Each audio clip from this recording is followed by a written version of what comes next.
Bienvenida o bienvenido a esta nueva exploración. Hoy nos metemos de lleno con fragmentos de una obra que, marcó un antes y un después para muchos. El Libro de los Espíritus, de Allan Kardec. Sí, sin duda. Es la piedra angular, ¿no? De toda la doctrina espiritista. Exacto. Y nuestra misión aquí es desgranar algunas de sus ideas más potentes. Esas que todavía hoy generan debate, ¿verdad? Ujú. Como ¿qué es el alma realmente? Si existen los espíritus, ¿cómo son? Claro. Y esa visión de Dios que propone, la idea de la reencarnación, que siempre es controversial. Y la interacción, ¿no? Entre este mundo que vemos y, ese otro mundo espiritual. Todo según estos pasajes que vamos a comentar. Perfecto. Y para empezar, vamos directo a un punto que, fíjate, el propio Kardec señala como un nudo de confusión. La palabra alma. Esa misma. Parece increíble cómo una sola palabra para ideas tan distintas puede armar tanto lío, ¿no? A ver, aclaremos esto. Es que es fundamental empezar por ahí. Kardec se da cuenta de que en su época la gente usaba alma para decir, básicamente tres cosas muy distintas. Y así era imposible entenderse, claro. Exacto. La primera visión que él identifica y combate es la materialista. Para ellos, el alma, pues no era más que el principio de vida orgánica. Como una función del cuerpo, digamos. Eso es, una consecuencia de cómo está organizada la materia. Como, no sé, la melodía que sale de un violín. Si el violín se rompe, adiós melodía. Entiendo. El alma como un efecto que desaparece al morir. Justo. Luego estaba la visión que Kardec relaciona con el panteísmo. Aquí el alma sí se veía como el principio de inteligencia, Ajá. pero como una pequeña chispa, una partícula de un alma universal, que podríamos llamar Dios, ¿no? Y al morir. Pues esa chispita individual volvía a la gran hoguera, por así decirlo. Perdía su yo, su individualidad, como una gota de agua que regresa al océano. Algo sobrevive, sí, pero ya no eres tú. Ya. Distinto. Muy distinto. Y la tercera visión, que es la que adoptan los espiritualistas y la que Kardec desarrolla, esa es la más radicalmente diferente. A ver. Define el alma como un ser moral, una entidad individual independiente de la materia y que, esto es crucial, conserva su individualidad después de la muerte. O sea, no es un efecto ni una parte que se diluye. Para nada. Es una causa, un actor en sí mismo. Y Kardec dice que esta idea, de hecho, resuena como una creencia casi instintiva en muchísimas culturas. Es fascinante. Entonces, el primer paso de Kardec fue, en realidad, como una limpieza lingüística, ¿no? Poner orden en las palabras. Totalmente. Para evitar ese caos, él propone, llamemos principio vital a esa fuerza biológica, esa chispa de vida de plantas, animales, humanos. Lo que anima la materia. Exacto. Que quizás se relaciona con eso que él llama fluido vital o magnético. Y reservemos alma, la palabra alma, específicamente para ese ser pensante, moral, individual, el que sobrevive al cuerpo. Una búsqueda de claridad que era esencial, me imagino, para poder hablar de temas tan complejos. Indispensable. Bien, si el alma es esta entidad individual que sobrevive, ¿cómo encaja en una visión más amplia del universo? ¿Qué dice Kardec sobre Dios y los, digamos, componentes básicos de la realidad? Describe a Dios con atributos muy absolutos: eterno, inmutable, inmaterial, único, todopoderoso, infinitamente justo y bueno. Pero, ¿cómo se relaciona este ser supremo con todo lo demás? Aquí Kardec presenta una estructura bastante clara, casi tripartita, podríamos decir. Por un lado, la materia, el elemento pasivo, modificable. Ajá. Por otro, el espíritu, entendido como el principio inteligente del universo. El principio inteligente. Sí, como la capacidad de pensar, de sentir, de querer. Y por encima de ambos, como causa primera de todo, está Dios, el creador. O sea, ¿Dios no es la suma de todo, como en el panteísmo? No, eso lo rechaza de plano. El argumento es, bastante lógico desde su perspectiva. Dios tiene que ser la causa, no el resultado. Claro. Si fuera la suma de todo, sería un efecto y estaría sujeto a los cambios de la materia, lo cual chocaría con atributos como la inmutabilidad, por ejemplo. Y entiendo. Dios es distinto de su creación. Eso es, los espíritus serían las individualizaciones de ese principio inteligente universal, y los cuerpos físicos, bueno, las individualizaciones del principio material. ¿Y cómo se conectan? Espíritu y materia parecen tan diferentes. Ese es uno de los grandes misterios, ¿eh? Cómo se originaron exactamente y cómo se conectan íntimamente. Bueno, sigue siéndolo, pero se presentan como dos cosas distintas. La materia es el vehículo, la herramienta que el espíritu usa. Mencionaste algo llamado fluido universal. Suena un poco abstracto. ¿Qué papel juega en todo esto? ¿Es como el pegamento entre espíritu y materia? Podríamos verlo así, sí, como un concepto puente. Se postula como una especie de materia ultrasutil, ¿sabes? Etérea. El eslabón intermedio entre el espíritu puro y la materia densa que conocemos. Ah, ya, como un estado intermedio. Específicos, como el fluido vital que anima los cuerpos, o incluso los fluidos que tienen que ver con fenómenos como la electricidad, el magnetismo. O sea, sería el agente a través del cual el espíritu, que es inmaterial, Exacto. puede actuar sobre la materia física. Es una pieza clave para explicar cómo interactúan. Ahora, una de las ideas que realmente puede cambiar la perspectiva. La obra afirma que el mundo de los espíritus, de estas inteligencias sin cuerpo físico, no es un más allá lejano, No para nada. sino que es el mundo normal, el primordial, el eterno, y que nuestro mundo corporal es en comparación secundario y temporal. Eso sí que es darle la vuelta a la tortilla. Totalmente. Esa es una de las inversiones conceptuales más fuertes, ¿no? Desde esta óptica, la realidad fundamental es la espiritual. No la física. No. Los espíritus no habitan una dimensión paralela inalcanzable. Pueblan el universo entero, el espacio infinito. Están aquí mismo, ahora mismo, a nuestro lado. A nuestro lado, Sí, observando, interactuando, influyendo constantemente en nuestros pensamientos y acciones, aunque normalmente no seamos conscientes de ello. Forman lo que Kardec llama una población invisible que nos rodea por todas partes. es impactante pensarlo así. Y no es que estén confinados a un cielo o infierno específico, el espacio es su dominio. Aunque sí se sugiere que los espíritus más, digamos, atados a lo material o menos evolucionados, podrían tener un acceso más restringido a ciertas esferas o mundos más elevados. ¿Y tienen alguna función, aparte de existir? Se les considera agentes de la providencia, instrumentos a través de los cuales se cumplen designios superiores en el universo. Entiendo. Entonces, ¿cómo son estos espíritus? ¿Son como fantasmas, entidades abstractas? El texto los define como seres inteligentes de la creación, son obra de Dios, distintos de Él, pero creados por Él. De ahí que a veces se les llame hijos de Dios, en ese sentido de creación, ¿no? Pero no eternos como Dios. No, tuvieron un principio. Aunque cuándo y cómo fueron creados, bueno, eso se presenta como uno de los grandes misterios. Y hay un matiz interesante en cómo los llama Kardec. Prefiere incorporales a inmateriales, ¿verdad? Sí, exacto. La idea es que el espíritu no es la nada absoluta. Tiene que ser algo. Una sustancia, aunque sutil. Eso es, una especie de materia quintesenciada, extremadamente sutil, invisible e impalpable para nuestros sentidos físicos habituales. Y, muy importante, poseen una envoltura semimaterial, etérea, llamada periespíritu. El periespíritu. ¿El qué función cumple exactamente? ¿Es como un traje energético o algo así? Algo así, sí. Funciona como el nexo indispensable que une el espíritu, que es esencialmente inmaterial, al cuerpo físico denso durante la vida encarnada. Ah, el puente del que hablábamos. Podría ser parte de ese puente, sí. Es lo que le da al espíritu una forma definida, aunque fluídica, capaz de expandirse o contraerse, lo individualiza visualmente en el mundo espiritual y, sobre todo, le permite interactuar con la materia y percibir el mundo físico a través de los sentidos. ¿Y después de la muerte? Pues cuando el cuerpo muere, el espíritu no queda como una esencia abstracta. Conserva este periespíritu como su vehículo en el plano espiritual. Queda claro que no son todos iguales. Se habla de una escala espiritista, una jerarquía. ¿Qué criterio determina el lugar de cada uno en esa escala? ¿La inteligencia? ¿El poder? El criterio fundamental es el grado de perfección moral alcanzado.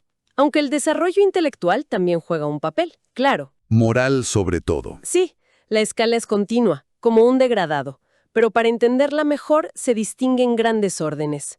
En la base estarían los espíritus imperfectos. ¿Cómo son? Su característica principal es el predominio de la influencia de la materia sobre el espíritu. Esto se traduce en, ignorancia, orgullo, egoísmo, apego a las pasiones negativas. Son los que más sufren y, a menudo, causan sufrimiento. Entiendo. ¿Y más arriba? A medida que se avanza, encontramos a los espíritus buenos. Aquí, la influencia del espíritu ya predomina sobre la materia. Su rasgo distintivo es el deseo del bien, la benevolencia, un mayor conocimiento y comprensión de las leyes universales. ¿Y supongo que son más felices? Ya han alcanzado cierto grado de felicidad. Sí. Y su principal motor es ayudar a otros a progresar, tanto a los que están encarnados como a los desencarnados. Suena lógico. ¿Y cómo se sube por esa escalera? ¿Es un camino fijo o automático? El progreso es la ley universal, pero no es automático ni fácil, ¿eh? Se logra fundamentalmente a través de las pruebas que se afrontan en las distintas existencias. Y, sobre todo, a través de las sucesivas encarnaciones. La reencarnación de nuevo. Es clave. Un espíritu puede estancarse temporalmente si se deja llevar por el mal o la pereza, si no aprovecha las lecciones. Pero lo interesante es que, según esta visión, nunca puede retroceder permanentemente en lo bueno que ya ha conquistado moralmente. O sea, no se desaprende lo bueno. Exacto. El motor de todo esto es el libre albedrío, la capacidad de elegir entre el bien y el mal, el esfuerzo personal por mejorar. Esas elecciones determinan la velocidad y la calidad del progreso. Salvo los espíritus puros, que ya llegaron a la meta. Esos ya están. Pero todos los demás estamos en este proceso de depuración a través de las pruebas.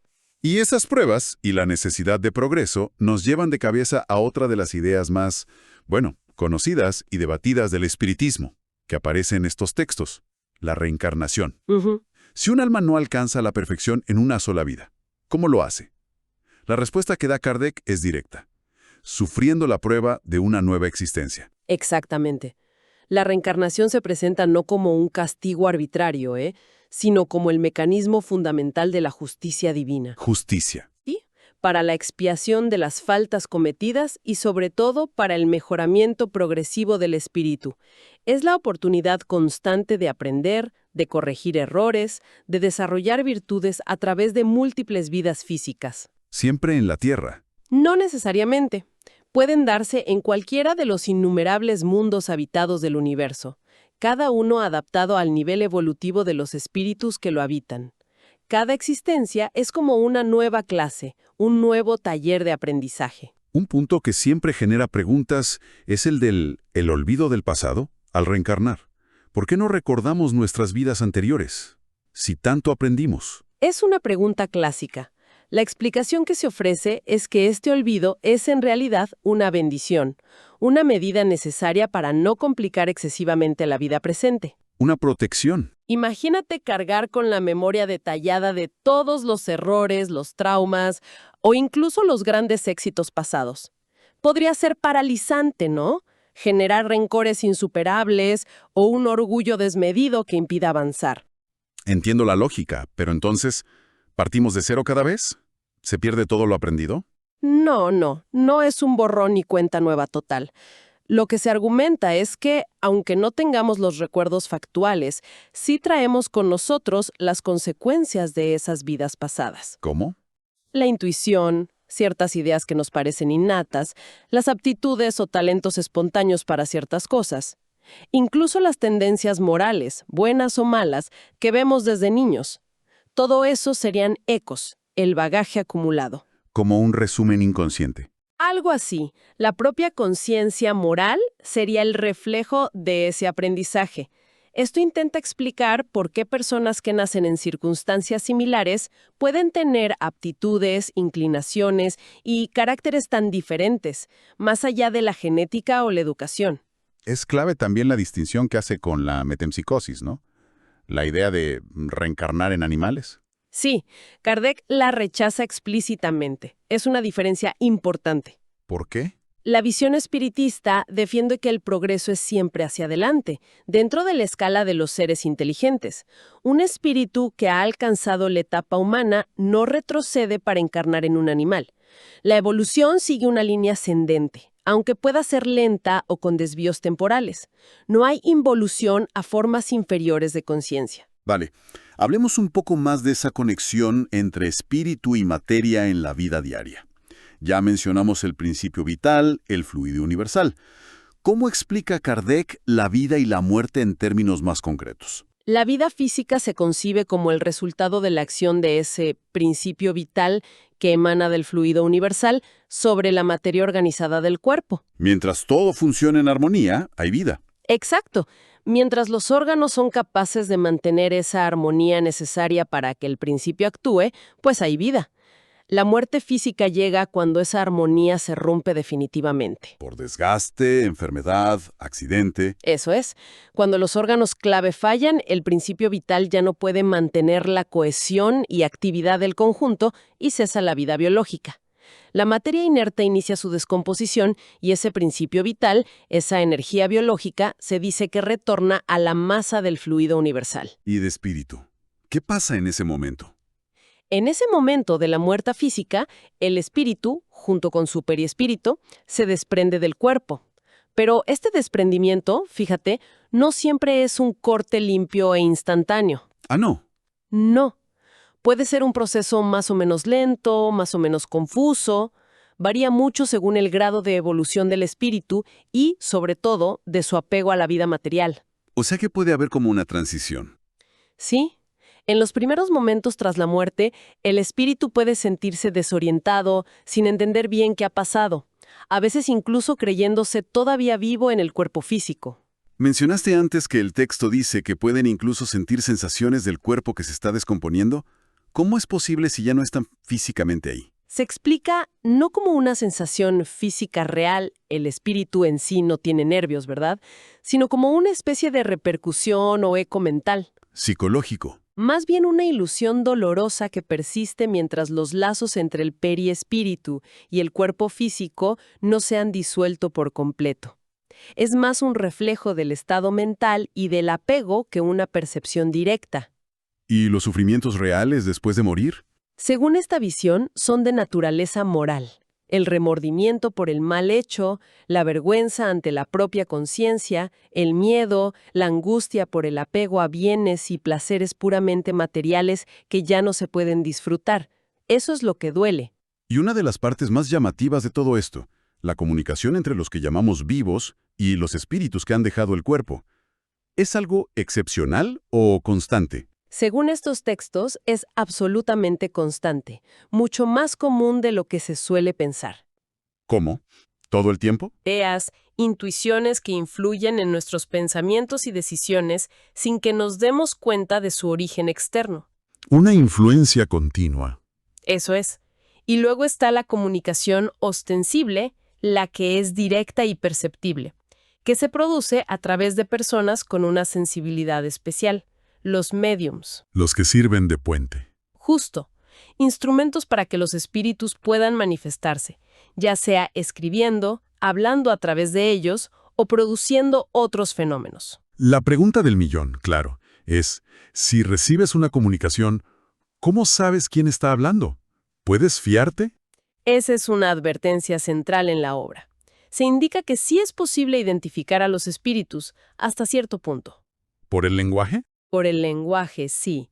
Si es elevado y moral, o trivial y bajo, por la coherencia y sabiduría de sus ideas, por su carácter, se percibe su bondad o su malicia, por los recuerdos específicos que puedan evocar de su vida pasada. Incluso la letra, dicen. A veces, incluso la caligrafía obtenida a través de un médium psicógrafo puede tener similitudes con la que tenía el espíritu en vida. Sin embargo, y esto es crucial, se insiste muchísimo en usar el discernimiento, la razón, el análisis crítico. No creer ciegamente. Para nada. Se explica claramente que los espíritus inferiores, por ignorancia, por simple gusto de engañar o por malicia, pueden hacerse pasar por quienes no son. Da la información falsa, alimentar el orgullo, dar consejos peligrosos. Hay que tener cuidado. Mucho. La calidad de una comunicación depende tanto de la naturaleza del espíritu como de la seriedad, las intenciones y la preparación moral de las personas que participan. Y parece que esta conexión con el mundo espiritual no se limita a la muerte o a las sesiones mediúmnicas. El texto sugiere que incluso mientras vivimos, nuestra alma no está completamente encerrada en el cuerpo. Correcto. Habla de una emancipación parcial, especialmente durante el sueño. ¿Cómo es eso? El sueño es visto como un estado natural y periódico donde los lazos que unen el espíritu con su periespíritu al cuerpo físico se relajan considerablemente. El cuerpo descansa, pero el espíritu no. El espíritu es pura actividad, aprovecha esa libertad temporal. Puede moverse, viajar a otros lugares del espacio, encontrarse e interactuar con otros espíritus, ya sean encarnados que también duermen o espíritus desencarnados. Puede aprender, recibir consejos, consuelo, advertencias. Entonces, nuestros sueños, esas historias a veces tan raras que vivimos por la noche, ¿podrían ser fragmentos de esas experiencias espirituales nocturnas? Esa es la idea. Muchos sueños serían precisamente eso. Recuerdos, a menudo fragmentados, simbólicos o confusos al despertar, de esos encuentros, viajes, conversaciones o visiones que el espíritu tuvo durante su emancipación nocturna. Premoniciones también. Pueden ser premoniciones, intuiciones sobre el futuro o simplemente la continuación del trabajo o las preocupaciones del espíritu. Pero ojo, Sí. también se advierte que estos recuerdos espirituales puros pueden mezclarse caóticamente con las preocupaciones del día, con impresiones físicas residuales del cuerpo, o incluso ser distorsionados o inducidos por espíritus inferiores que aprovechan ese estado de menor control consciente para influir o perturbar. O sea, no todo sueño es un mensaje claro. No, hay que interpretarlos con mucha cautela. Y fenómenos como el sonambulismo, el éxtasis místico o la llamada doble vista, la clarividencia, se explican siguiendo esta misma lógica. Mayor emancipación aún. Son estados en los que la emancipación del alma respecto a las limitaciones del cuerpo es aún más profunda que en el sueño común. Esto permitiría al espíritu acceder a facultades perceptivas extraordinarias, que van mucho más allá de los sentidos físicos. Ver a distancia, leer el pensamiento. Percibir directamente el mundo espiritual. Aunque incluso en estos estados excepcionales, la claridad y fiabilidad de la percepción dependen siempre del grado de evolución moral e intelectual del espíritu, y de la influencia residual que todavía ejerza la materia. Bueno, hemos cubierto bastante terreno. Es un panorama denso, sin duda, pero, lleno de ideas provocadoras las que presentan estos extractos de El libro de los espíritus. Sí, muy denso. Desde esa redefinición de qué es el alma, pasando por esa visión de un universo vibrante de espíritus en constante evolución mediante la reencarnación. Hasta esa interacción continua, visible o invisible, entre nuestro plano físico y el espiritual. Sí, yo creo que lo central que emerge es la idea del progreso moral, como el gran objetivo de la existencia, ¿no? Todo parece girar en torno a eso. La responsabilidad personal. Enorme, porque el libre albedrío nos da la capacidad de elegir nuestro camino. Y la justicia divina no se ve como un juicio final y único, sino como una ley de causa y efecto constante. Las pruebas y expiaciones como herramientas. Exacto, herramientas para aprender y purificarse gradualmente vida tras vida. La reencarnación es, en esta visión, la expresión máxima de esa justicia paciente y, pedagógica. Nos deja pensando. Hay una idea que se repite con fuerza. El mundo espiritual como la realidad primordial, la permanente. Y nuestro mundo físico como algo secundario, transitorio. Una etapa necesaria, sí, pero pasajera.